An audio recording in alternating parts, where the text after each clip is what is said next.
say you love God with all your heart. So then life will send a test and a trial to determine, do you really love God the way you say you love God, or do you only love God when you feel like God is moving in a way that you want God to move?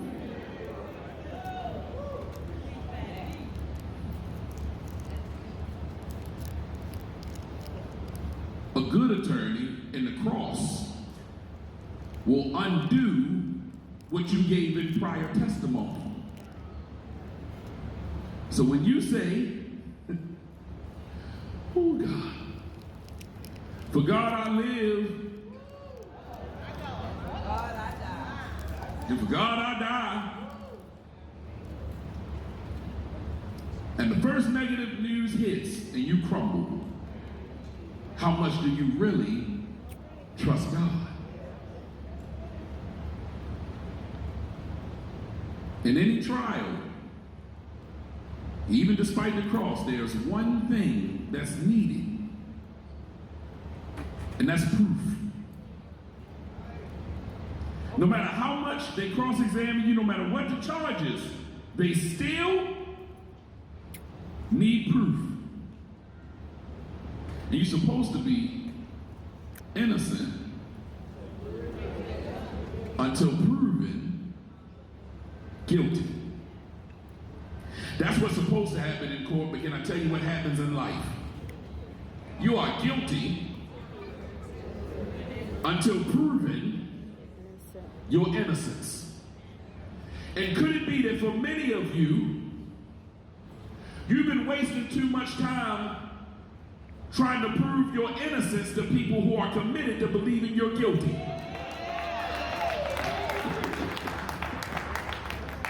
I gotta get ready to leave y'all alone. But can I tell you who's the worst people in this whole court analogy? Those people who, not the people that want to be the lawyer, not the people that want to be the prosecutor. No, the worst people in this court analogy of suffering through trials is the people that want to be on your jury. Y'all know the people who want to be on your jury because they can't wait to take off duty to be on jury duty for your case.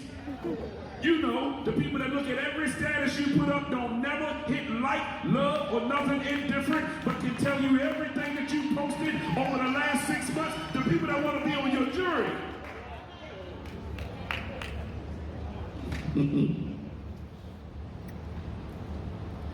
But I'm so glad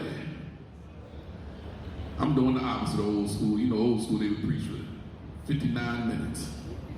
I'm gonna be under my 25.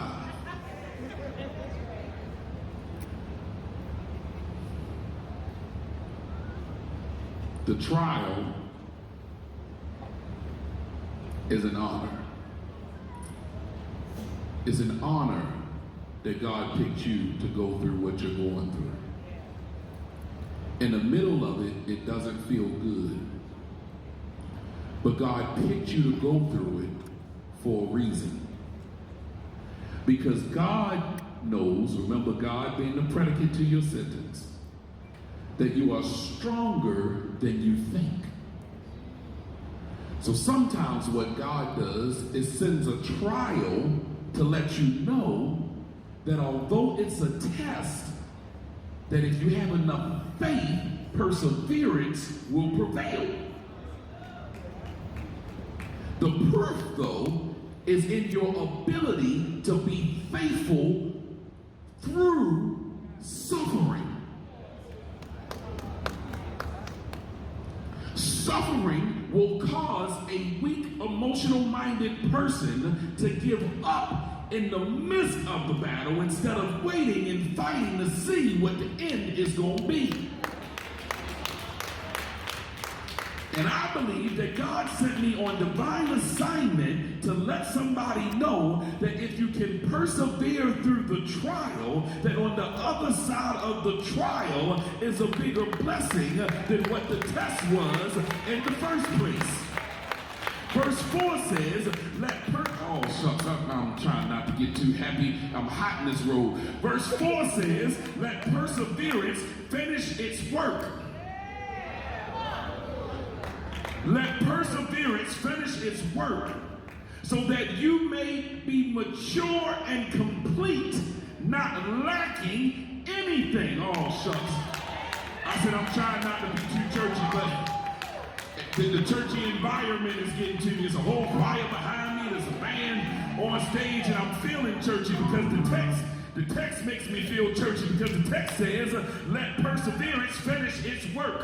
That means when I was suffering, perseverance was still working. I wish I had somebody in here who caught what I said, that while you're suffering, perseverance is still working. Can you make it plain for me? Yeah, Caesar Saints would say it like this: while you were trying to figure it out, God had already worked it out. Your spiritual maturity is the very proof that God, watch this, set you free. Free from the judgment in your